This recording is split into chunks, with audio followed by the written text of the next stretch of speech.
ಸಿಗದ ಮೇಲೆ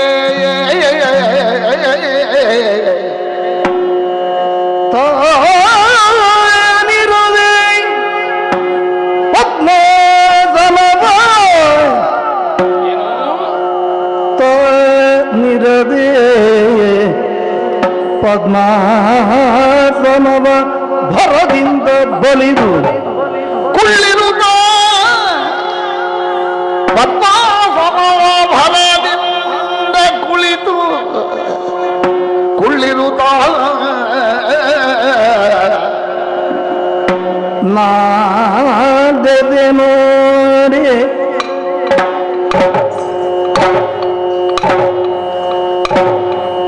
ನಾದಸೆ ನೋಡಿ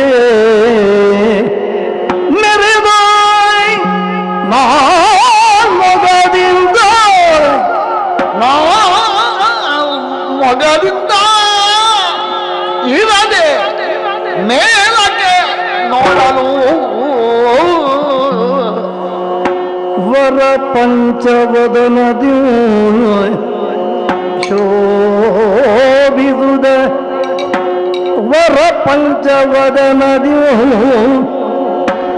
ಪರಿಶೋಭಿಸುತ್ತದ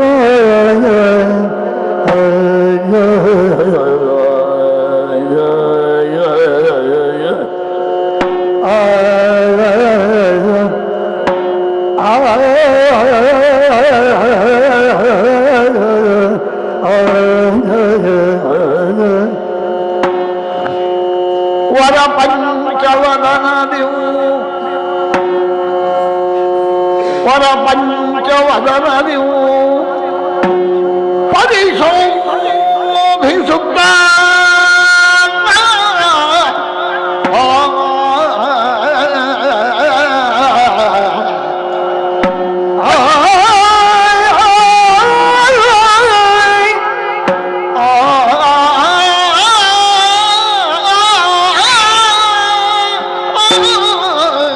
ಪಂಚವದನದಿವು ಪರಿಶೋಭಿಸುತ್ತ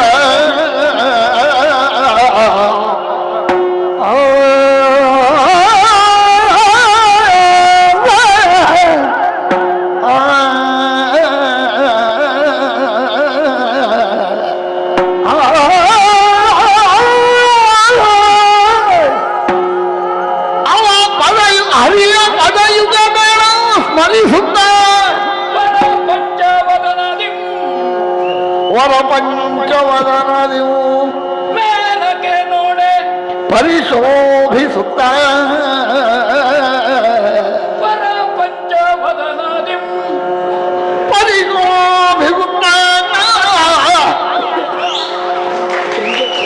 ಅವ ಹರಿಯ ಪದಯುಗಗಳು ಸ್ಮರಿಸುತ್ತ ಭಕ್ತಿಯಲ್ಲಿ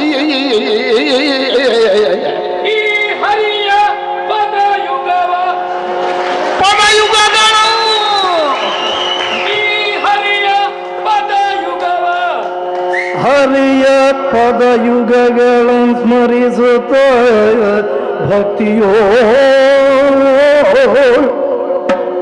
ಹರಿಯ ಪದಯುಗಗಳನ್ನು ಸ್ಮರಿಸುತ್ತ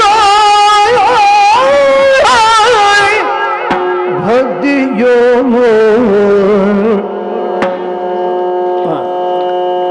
ಹರಿಯ ಪದಯುಗಗಳು ಪದಯುಗಗಳು ಹರಿಯ ಪದಯುಗಗಳು ಸ್ಮರಿಸುತ್ತ ಭಕ್ತಿಯಲ್ಲಿ ಹರಿಯ ಪದಯುಗವ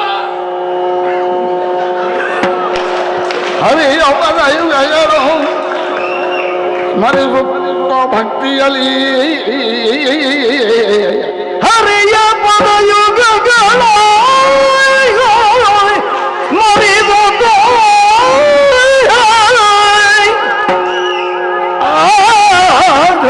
ಹರಿಯ ಪದಯುಗಗಳು ಸ್ಮರಿಸುತ್ತ ಭಕ್ತಿಯಲ್ಲಿ ಈ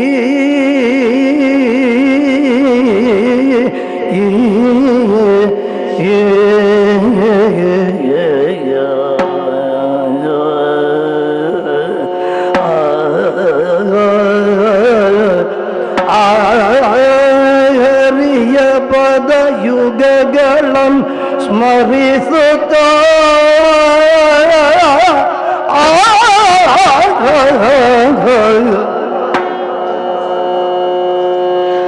ಭಕ್ತಿಯೊಳಗಿರುವ ವೇಳ್ಯದಲ್ಲಿ ಇರುವ ವೇಳ್ಯದಲ್ಲಿ ಹರಿಯ ಪದ ಯುಗಗಳು ಮರೆಯುವ ಭಕ್ತಿಯಲ್ಲಿ ಹರಿಯ ಪದ ಯುಗಗಳು ಸ್ಮರಿಸುತ್ತ ಭಕ್ತಿಯಲ್ಲಿ ಹರಿಯ ಪದ ಯುಗಗಳು ಸ್ಮರಿಸುತ್ತ ಭಕ್ತಿಯಲ್ಲಿ ಇರುವ ಬೇಡದು ಅಚ್ಚರಿಯಾದುದು ಏನೆಂಬೆ ಇರುವ ವೇಳೆಯದು ಅಚ್ಚರಿಯಾದುದು ಏನೆಂಬೆ ಸುರಥ ವೈಶ್ಯರು ಕೇಳಿ ಸುರಥ ವೈಶ್ಯರು ಕೇಳಿ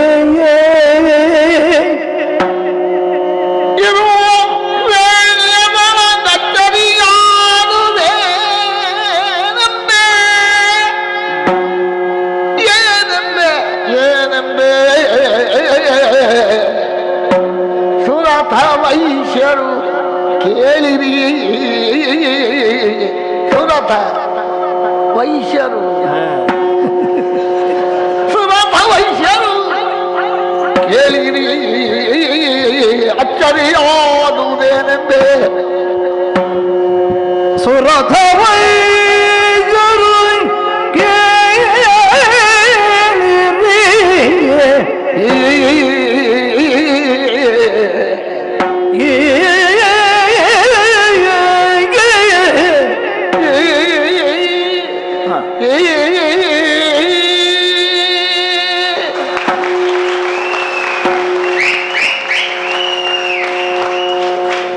ನಾರಾಯಣನ ಉದರದಿಂದ ಕಾಣುವ ಪಥದಿಂದ ಹೊರಗೆ ಬರೆದ್ರೆ ಈ ದ್ವಂದ್ವ ನನ್ನ ಬೆನ್ನು ಬಿಡ್ತಾ ಇಲ್ಲಲ್ಲ. ಹೊರಗೆ ಬರುವುದೋ ಒಳಗೋಗುವುದೋ, ಹೊರಗೆ ಬರುವುದೋ ಒಳಗೋಗುವುದೋ, ಮೇಲೆ ಬರುವುದೋ ಮೇಲೆ ಮೇಲೆ ಮೇಲೆ ಮೇಲೆ ತಾರಕಕ್ಕೆ ಹೋಗುದು ಹೊರಗಡೆ, ಮಧ್ಯದಲ್ಲಿ ನಿಲ್ಲುವುದು, ಮಧ್ಯದಲ್ಲಿ ನಿಲ್ತದೋ ಇಲ್ಲ ಕೆಳಗೆ. ಆದರೆ ಅದೇ ಸ್ಥಾಯಿ, ಅದೇ ಶ್ರುತಿ, ಅದೇ ಲಯ. ದ್ವಂದ್ವ ಅಂದ್ರೆ ಹೀಗಿರಬೇಕು. ಬಲಗಣ್ಣು ಎಡಗಣ್ಣಿದ್ದಂತೆ, ಹಾರುವ ಹಕ್ಕಿ ಎರಡು ರೆಕ್ಕೆಯಂತೆ, ಓಡುವ ಬಂಡಿ ಎರಡು ಗಾಲಿಯಂತೆ, ಮುಖದ ಎರಡು ಕಣ್ಣಿನಂತೆ, ಎರಡು ಕಿವಿಯಂತೆ.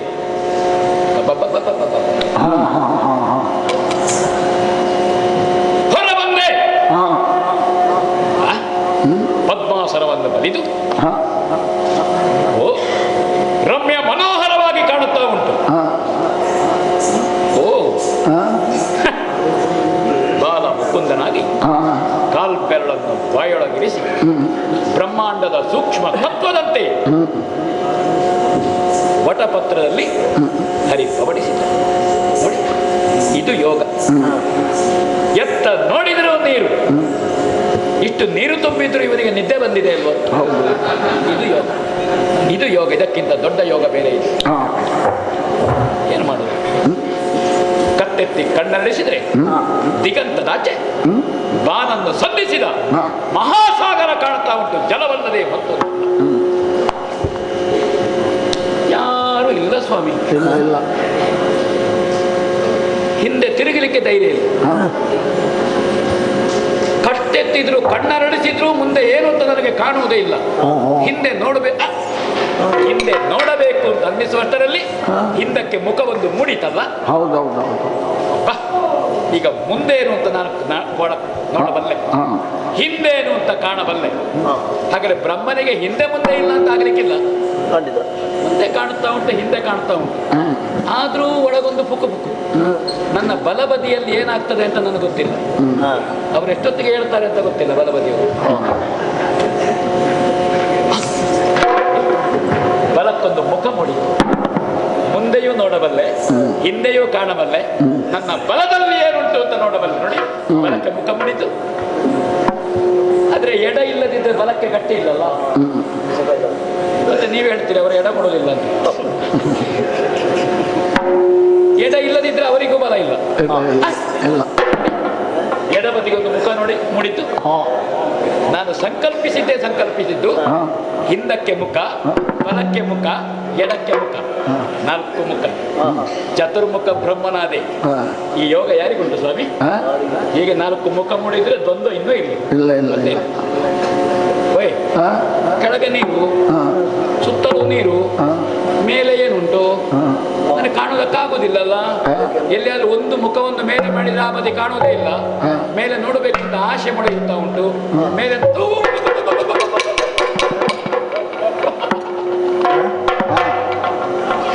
ಮೇಲೆ ನೋಡಬೇಕು ಅಂತ ನನ್ನ ಮನಸ್ಸಿನಲ್ಲಿ ಭಾವ ಹುಟ್ಟಿದ್ದು. ಮೇಲೆ ಮುಖ ಮೂಡಿತಲ್ಲ. ನಿಮಗುಂಟ ಮುಖ? ಮುಂದೆ ಮಾತ್ರ ಮೇಲಕ್ಕೆ ಮುಖ ಮೂಡಿ ಪಂಚವದನದಿ ಶೋಭಿಸಿದೆ ನಾನು. ವಿಶಾಲವಾದಂತಹ ಪ್ರಪಂಚವನ್ನು ಕುಳಿತಲ್ಲಿಂದಲೇ ಕಾಣುವಂತಹ ಒಂದು ಸುಯೋಗ ನನ್ನ ಪಾಲಿಗೆ ಒದಗಿತು. ಆಗ ಇದ್ದಂತಹ ರಜೋಗುಣ ಸ್ವಭಾವ ಸಹಿತವಾದಂತಹ ಅಹಂಕಾರ ಏನುಂಟು, ಆ ಕುರಿತಾದಂತಹ ಲೋಭ, ಆ ಕುರಿತಾದಂತಹ ಕಾಮ, ಆ ಕುರಿತಾದಂತಹ ಹರಿಷಡ್ವರ್ಗಗಳೆಲ್ಲ ಜಾರಿ ಹೋಯಿತು, ನಷ್ಟವಾಗಿ ಹೋಯಿತು.